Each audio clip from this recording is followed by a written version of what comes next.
So, ons gaan vandag aan, Filippense 2. En ons het laasweek afgesluit met die hoogtepunt van Filippense 1. Die hoogtepunt en die hoofsaak van die storie is in Filippense 1 vers 27.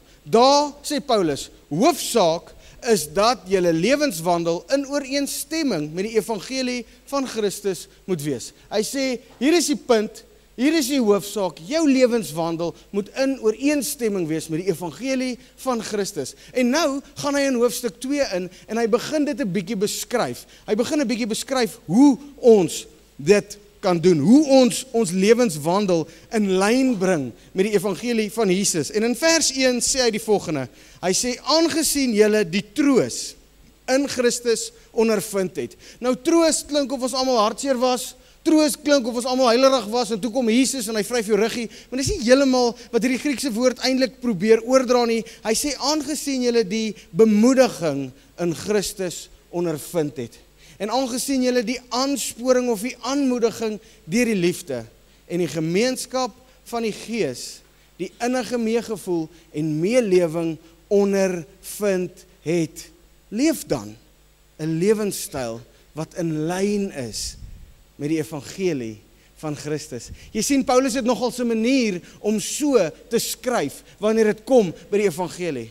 Paulus sal nooit net kom met 'n doen hierdie en doen daai en maak so, want ek sê so nie. Paulus sal altyd kom met aangesien jy ondervind het en aangesien jy beleef het en aangesien God ryk is in sy goedheid en aangesien sy groot ontferming op grond daarvan gee jouself en aangesien jy ondervind het hoe hy jou bemoedig en ondervind het hoe sy Gees naby aan jou is, in die lig daarvan leef 'n lewe in lyn met waarvoor Jesus jou roep. Maar in 'n sekere sin wat Paulus hierso sê is, as jy nog nie die bemoediging of die troos ervaar het nie, dan praat ek nie met jou nie. En as jy nog nie die liefde ervaar het nie, dan praat ek nie met jou nie. En as jy nog nie die groot ontferming van God ervaar het nie, dan praat ek nie met jou nie. Want hierdie hele verhaal vir jou en vir my begin wanneer ons ervaar. Begin wanneer ons ondervind dat God goed is. Dit is die wegtrek. Dit is die wegspringblok. Die wegspringblok in 'n verhouding met God is nooit, doen hierdie 10 goed, maak so en dan sal ons maar kyk nie. Die wegspringblok is altyd, ervaar sy goedheid, ervaar sy liefde, ervaar sy ontferming. En waarna ek en jy hier kyk vanoggend is verhouding. Waarna ek en jy kyk vanoggend is verhouding en dit is nie godsdiens nie. Jy sien, want wat godsdiens doen, is godsdiens lê die reëls neer. En dan staan hy terug en hy evalueer en hy beoordeel en hy hou fyn telling van wat gebeur. Maar dit is nie wat ons hier sien nie. En dit is nie wat in verhouding met Jesus gebeur nie. Wat hier gebeur is 'n liefdevolle Vader. Wat hier gebeur is ons Skepper wat uitreik en afkom. Wat kom bemoedig en wat kom aanmoedig. Is ons Skepper wat kom meeleef en kom deel raak en verhouding met ons kom najaag. Dit is merkwaardig. En dit maak ons geloof totaal anders as enige ander geloof. In enige ander geloof is dit, bring jy die eer, begin jy die verhouding, en as jy dit perfek reg kry, dan sal ons maar kyk hoe lyk die einde vir jou. Dalk is daar 70 maagde of een of ander dergelike ding wat dan vir jou wag, maar wat ons geloof anders maak, is die feit dat ons God het eerste na ons uitgereik. Hy het na ons kom soek, hy het kom deel raak, en in hom sien ons die perfekte, regte lewenstyl. Hy kom leef dit hier by ons, in die vlees, en dan skop hy sy werk in ons harte af, om ons nuut te maak, om vir ons lewe te gee. En hy kom werk self in ons, sodat ons toegerus sal wees, deur sy genade, om in verhouding met hom te kan leef. En dit is wat hierdie is. Dit is wat dit is om Jesus te volg. Dit is wat dit is om 'n Christen te wees. Dit gaan oor verhouding met God. En meer as dit gaan oor 'n verhouding wat God self geïnisieer het. 'n Verhouding wat God self kom moontlik maak het, 'n verhouding wat God self kom begin het. Romeine 5 vers 8 is 'n kernwaarheid en die anker van ons geloof. Dit sê God bewys sy liefde vir ons juis hierin. Dat Christus vir ons gesterf het toe ons nog sondaars was. Wat hy eintlik daar sê is dat God het sy liefde kom bekend maak voordat ons in sy liefde belang gestel het. God het sy liefde kom bewys, God het die verhouding kom initieer, God het die verhouding kom afskop, selfs toe ons nog nie in verhouding belang gestel het nie, toe ons sondaars was, toe ons nog in 'n aktiewe rebellering teen hom was, toe ons nie omgegee het nie, toe dit nie vir ons saak gemaak het nie, het hy sy liefde vir ons kom bewys. En jy sal dit nou nie glo nie, maar daar was 'n dag in 'n tyd wat dit ook die geval was met my eie vrou. Sy was ook eers so, totaal onbewus van my, totaal ongeërgd, totaal ongeïnteresseerd in wie ek is. En tot my uiterste skok en verbasing, het my stunning good looks toe nou nie gelei tot love at first sight en onmiddellike verhouding nie. Maar ek, as die initieerder van hierdie verhouding, het belang gestel in verhouding. En toe werk ek my magic. In die agtergrond. En sy was eintlik totaal geensins betrokke by die hele storie nie. Maar ek begin wys intensie. En ek begin wys vermoë. En ek begin wys belangstelling. En voor jy weet raak sy baie geïnteresseerd. En ek het eintlik hierdie hele verhouding afgeskop. Dit was my plan van die begin af. Toe sy my die eerste keer sien, toe stel sy glad nie belang nie. Toe sy my die eerste keer sien, toe sy in rebellie teen my. Sy was besig teendeel om my aktief te vermy.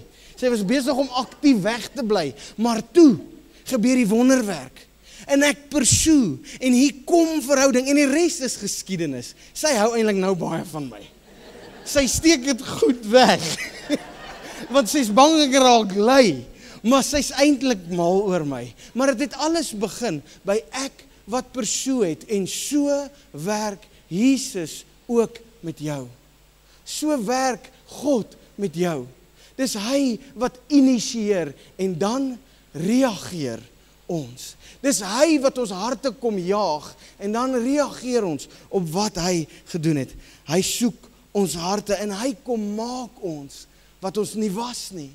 Hy kom soek na ons en hy kom haal vir ons. Dit is net sy genade wat ons kom red. Hierdie hele verhouding is uit en uit sy toedoen. Hierdie hele situasie is as gevolg van die prys wat hy betaal het. Net soos wat Paulus nog die hele tyd sê in Efesiërs 2 vers 8. Julle is inderdaad uit genade gered deur geloof. Hierdie redding kom nie uit julleself nie. Dis 'n gawe of 'n geskenk van God. Dit kom nie deur julle eie verdienste nie en daarom het niemand enige rede om op homself trots te wees nie. Nee, God het ons gemaak wat ons nou is. In Christus het hy ons geskep om ons lewe te wy aan die goeie dade waarvoor hy ons bestem het. Dit is wat Jesus vir ons kom doen het. Hy het geïnisieer en ons het gereageer. En hierdie hele ding werk eintlik 'n bietjie soos fietsry. Ek het onlangs weer die aangename voorreg gehad om die 5de kind in ons gesin te leer fietsry. Wie van julle het al die voorreg gehad om 'n kind te leer fietsry? Steek eens om my hand so op. Dis 'n voorreg om 'n kind te leer fietsry. En met my 5de ronde van fietsopleiding, kyk ek ry self nie baie nie, nê. So ek sien 'n man met ervaring in kilometers agter my naam nie. So ek moet hierdie ding bedink. So met my opleiding van fiets, nou het ek vir Zoe daar, nuwe fiets, pink rims, eerste pink fiets in ons huis, werk presies dieselfde as die ander. Maar wat ek geleer het is, dat die setup is crucial. Wat ek geleer het is, as jy nou die klein lyfie wil leer fietsry, Dan moet jy nou jou fiets vat, en dan moet jy nou die sterk beentjie se trap reg sit. In die setup, dis vital. So jy set up die fietsie vir haar, linker beentjie, is die sterk beentjie, nou sit jy die linker trappietjie so reg, en dan bring jy nou die lyfie, en wat ek gesien het, is daai eerste trap is goud. Daai eerste trap, helfte van die game gewen is in die eerste trap. As jy daai eerste trap kan gee, as daai eerste trap kan werk, met die sterk beentjie, kyk, dan sal beweging, dan sal momentum, en dan sal bietjie, ek weet nie, wat sal force, gyroscopic, ek weet nie, maar dan gebeur daar 'n ding. Daar kom momentum, daar kom balans, en nou het jy 'n kans om hierdie ding vorentoe te vat. En ons verhouding met die Here werk op presies dieselfde manier. Die eerste trap is die belangrikste trap. Die eerste tree is die belangrikste tree. En die eerste tree is vital dat dit met die sterk beentjie sal gebeur. En in ons verhouding met die Here is hy die sterk beentjie. Is hy die een wat initieer? Is hy die een wat die eerste trap gee? Is hy die een wat ons kom red? En daai eerste trap is by verre die belangrikste ding wat kan gebeur. As jy die eerste trap reg kry in fietsry, het jy 'n goeie kans om aan te hou ry. Maar as die eerste trap faal, gaan jy val. As die eerste trap faal, moet jy sommer weet, balans gaan nie kom nie, momentum gaan nie daar wees nie, beweging is afwesig, en voor jy weet, tiep jy om en jy begin maar weer voort. So daai eerste trap is belangrik. En in ons verhouding met die Here, gee hy die eerste trap. Hy bring die krag, en die momentum, en die balans vir verhouding met hom. Hy trap die trap van redding vir my en vir jou. Daar's niks wat ek en jy byvoeg in sy trap van redding nie. Daar's niks wat ek en jy bydra nie. Daar's niks wat ek en jy doen nie. Hy gee daai trap en hy kom red ons. Hy kom neem ons aan as sy eie. En in daai eerste trap is daar 'n beautiful ding wat gebeur. Ons ontvang sy geregtigheid. Ons ontvang sy aanneming as kinders. En daar is niks wat ek en jy by daai eerste trap kan byvoeg nie. Dis 'n geskenk wat hy gee. Maar as ek en jy belangstel in die res van die ren, as ek en jy belangstel in die res van die fietswedloop, dan is daar 'n plek waar ons reageer op dit wat hy geïnisieer het.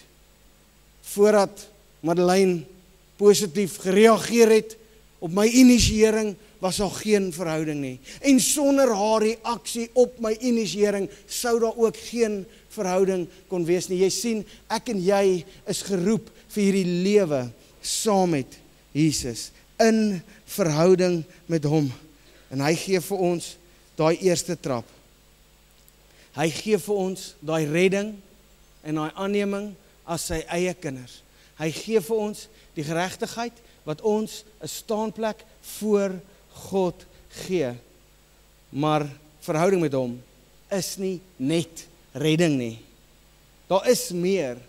Daar lê vir jou en vir my 'n hele lewe saam met hom voor. Daar lê vir ons verhouding met hom en groei in hom voor. Daar lê vir ons getuienisse en liefde, oorwinning en vryheid. Daar lê vir ons vervulling en 'n nuwe identiteit in hom. Daar lê vir ons baie suksesse om te ervaar en daar lê vir ons opdragte en daar lê vir ons gehoorsaamheid. Daar lê vir ons aanbidding en daar lê vir ons deurbraak. Want die verhoudingswêreld wat ons betree saam met God is 'n vol wêreld. Daar lê vir ons afhanklikheid aan hom en vrug dra in hom.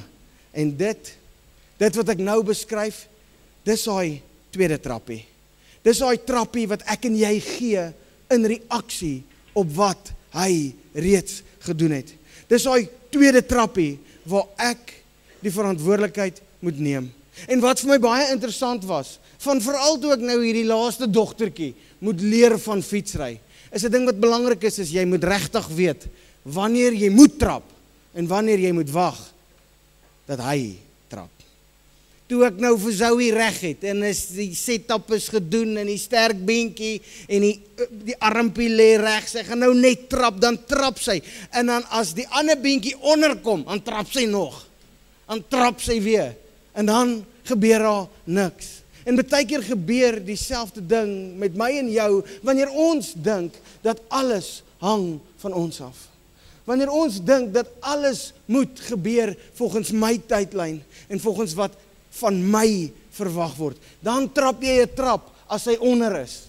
En soos ek sê, ek het nie baie fietsry ervaring nie, maar ek weet as die trap onder is, gebeur daar net niks. As jou voet onder is en jy trap, dan gebeur daar niks. Maar as jou voet in posisie is en jy trap, dan gebeur daar baie. En so lyk ons verhouding en ons lewens saam met Jesus. Dis hy wat initieer en ons wat reageer. Dis hy wat red en ons wat glo.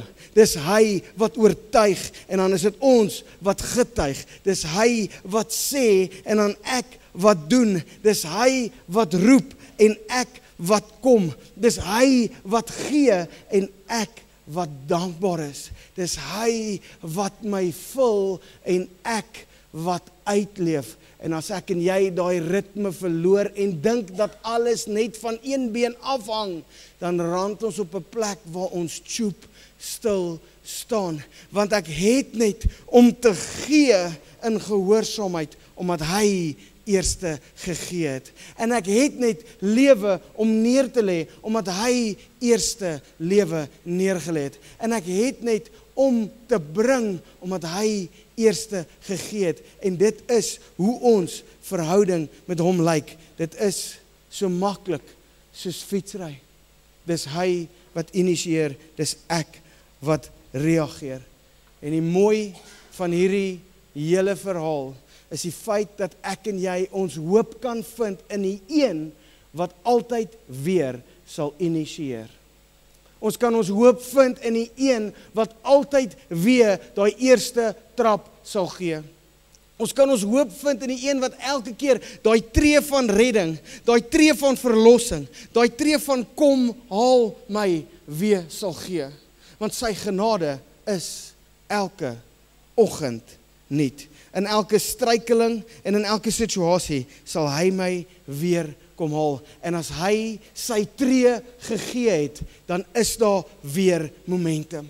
En as hy sy tree gegee het, dan is daar weer balans en daar is weer beweging. En elke oggend is daar vir my 'n nuwe geleentheid. Elke oggend is daar vir my 'n nuwe kans om in hierdie verhouding met hom te leef. Die verhouding waarin hy gee en ek reageer.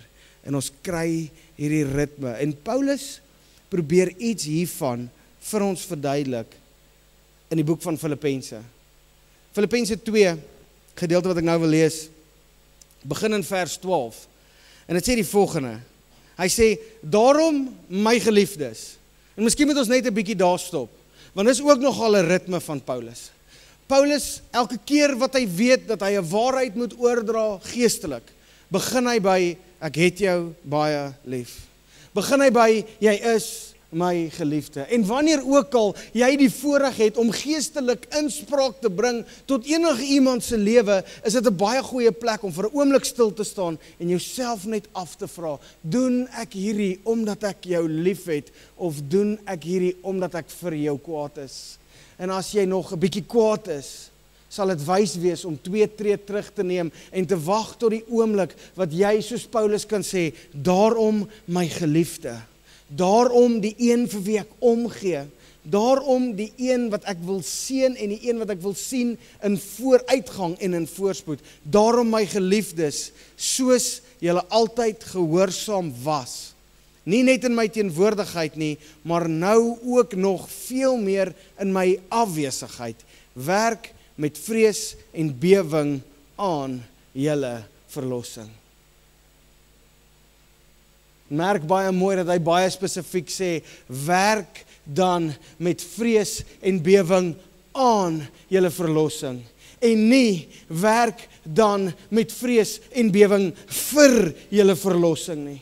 Want die waarheid is, geen werk wat ek en jy wil bydra vir verlossing baat ons enige iets nie. Selfs ons beste poging en ons mooiste probeerslag is nie waardig van redding nie. Selfs ons beste probeerslag is nie waardig van geregtigheid nie. En daarom sê hy nie werk vir jou redding nie. Hy sê werk aan jou redding. Tel die ritme op van Jesus wat red en ek wat reageer. Jesus wat uitnooi en ek wat ja sê. Jesus wat sê, volg my en ek wat die eerste tree gee om agter hom aan te stap. Maar onthou hierdie vir altyd, dat ek en jy werk nie vir redding nie.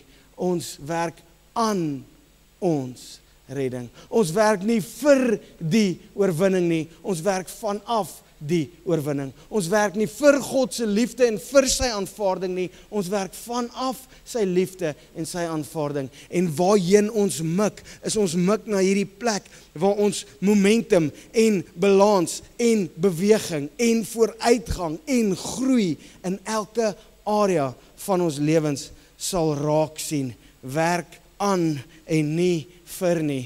Ek is mal oor wat Dallas Willard sê in verband met hierdie stukkie waarheid. Sy Engelse oomie, 'n baie wyse Engelse oomie, en hy sê, grace is not opposed to effort. Grace is opposed to earning. For earning is an attitude, but effort is an action. En hier's iets wat ek en jy moet verstaan. In ons verhouding met die Here is earning van die tafel afgevee. Is ek en jy verdien sy liefde, werk vir sy aanvaarding, daai hele gedeelte is van die tafel afgevee, maar daar bly steeds 'n reaksie aan my kant.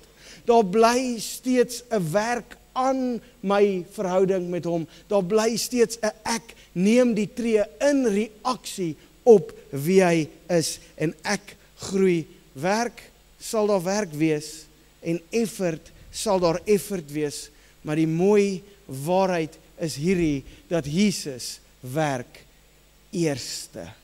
Die mooi waarheid is dat Jesus neem die eerste tree. En Paulus verduidelik dit ook so, hier in Filippense 2, hy sê, werk dan met vrees en bewering aan julle verlossing, want hy wat die gewilligheid en die optrede in julle bewerk, soos hy dit goed vind, is God.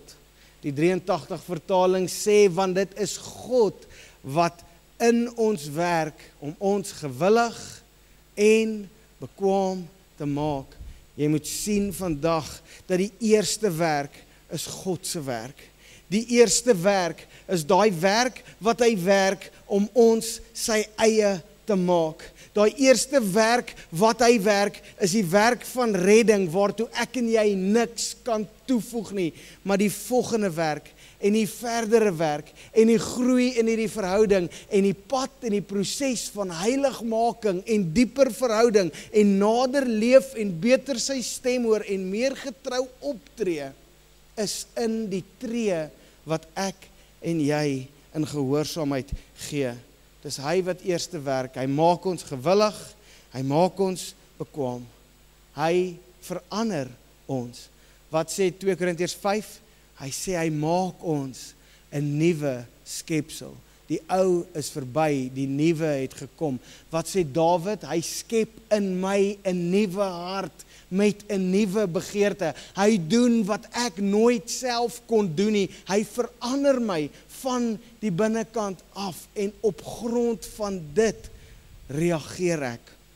Op grond van dit reageer ek in gehoorsaamheid, soos wat Filippense die geliefdes hier aanmoedig. Leef in gehoorsaamheid. Ons leef in dankbaarheid, soos wat die volgende versie so mooi verduidelik. Filippense 2:14 doen alles sonder kla en teepraat, sodat julle sonder blaam en onskuldig kan wees, kinders van God, smetteloos te midde van 'n krom en ontaarde geslag.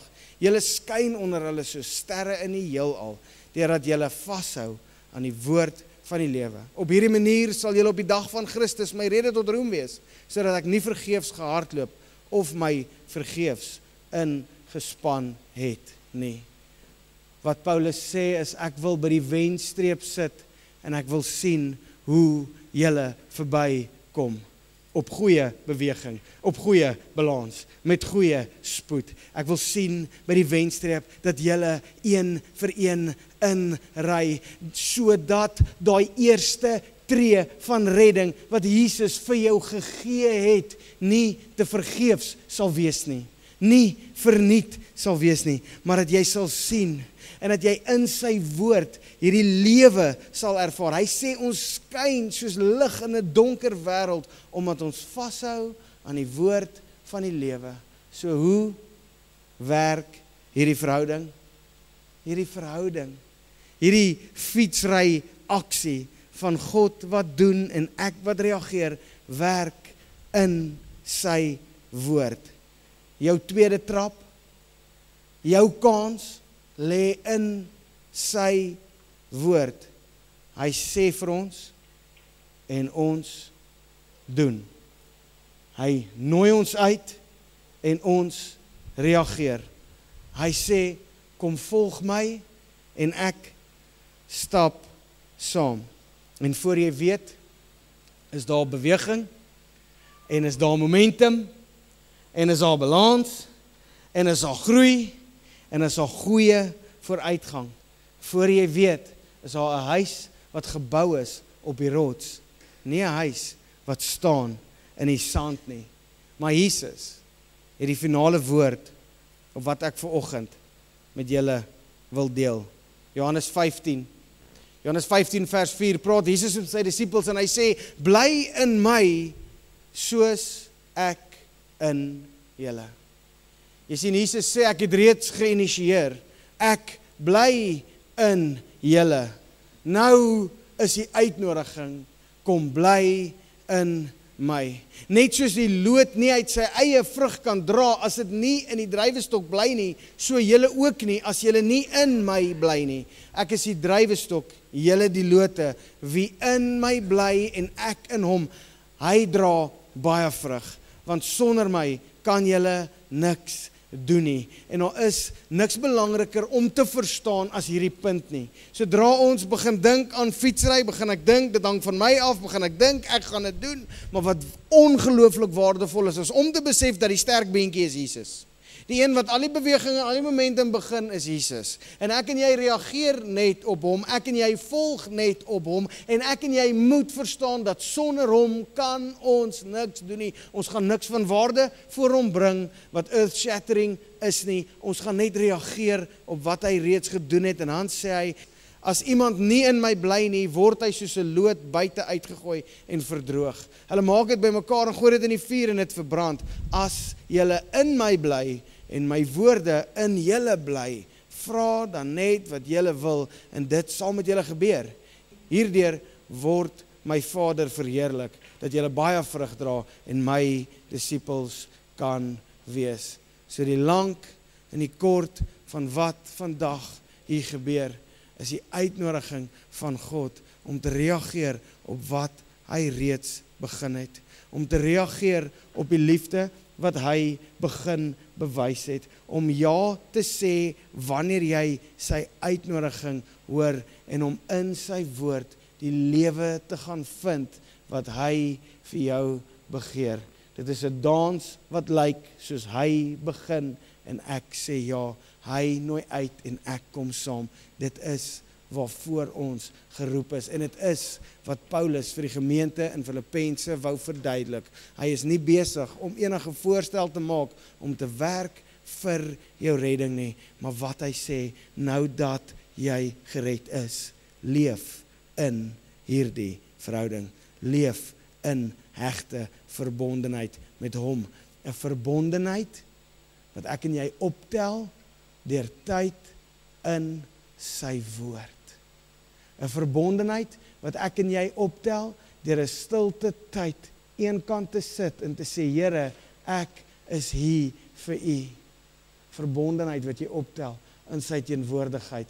En dis die rede hoekom Jesus aarde toe gekom het, om die verhouding tussen ons en God te kom herstel, om vrede te bring tussen ons en die Vader, sodat die verhouding kan lyk soos wat dit gelyk het in die tuin van Eden, toe God in die tyd van die aandwind saam met Eva en Adam kom stap het op hierdie aarde. Dit is sy begeerte vir jou. Kom ons bid saam. Vader, ons sê, Here, vanoggend vir u dankie vir u liefde. Here, ons sê vanoggend vir U dankie vir die manier hoe U Heilige Gees 'n woord kan vat en dit in ons harte kan inbou, Here. En ek kom bid vanoggend spesifiek, Here, dat U sal kom aanvul, Here, dat U sal kom volmaak, Here, en dat U in ons harte sal kom werk. Vader, ek wil bid dat ons duidelik sal onderskei in hierdie ritme van U red en ek reageer, dat ons sal sien waar ons staan. Here, en ek wil bid dat ons nie sal probeer reageer wanneer dit eintlik tyd is vir U om te red nie. En ek bid, Here, dat ons U die volle geloof en die volle vertroue sal gee, sodat U kan red. En Here, dat ons op U redding sal reageer en nie ons eie redding sal probeer bewerk uit ons eie effort uit nie. Here, maar dat ons duidelik sal weet waar ons is. Vader, want ek weet dat in hierdie vertrek vanoggend is al baie van ons wat in die posisie staan waar U ons nou moet red. Baie van ons wat in die posisie staan waar ons nou nodig het om U ontferming te ervaar. En ek bid vir daai mense, Here. Ek bid dat ons dit net so sal ervaar. Ek bid dat ons U redding sal ervaar, U ontferming sal ervaar. Ek bid dat ons U tree en U trap sal ervaar vir verhouding met U. Maar Here, in dieselfde asem is daar ook baie van ons wat daai goedheid reeds ervaar het. Baie van ons wat daai redding reeds ontvang het. Baie van ons wat lankal in dit staan, maar wat nou nodig het om te reageer. En ek bid, Here, dat U deur die Heilige Gees vir ons 'n fyn onderskeiding sal gee vir waar ons is. Here, ons wil nie gered word wanneer ons eintlik moes reageer nie, en ons wil nie reageer wanneer ons eintlik moes wag op U redding nie. So Vader, ek wil bid dat U hierdie woord sal vat en dat U ons aan die hand sal neem, Here, en dat ons U stem sal hoor, dat ons U leiding sal ervaar, dat ons sal weet, wag ons op die uitnodiging, kom volg my, of is ons in die plek om te reageer en ons goed op te tel en agter U aan te stap.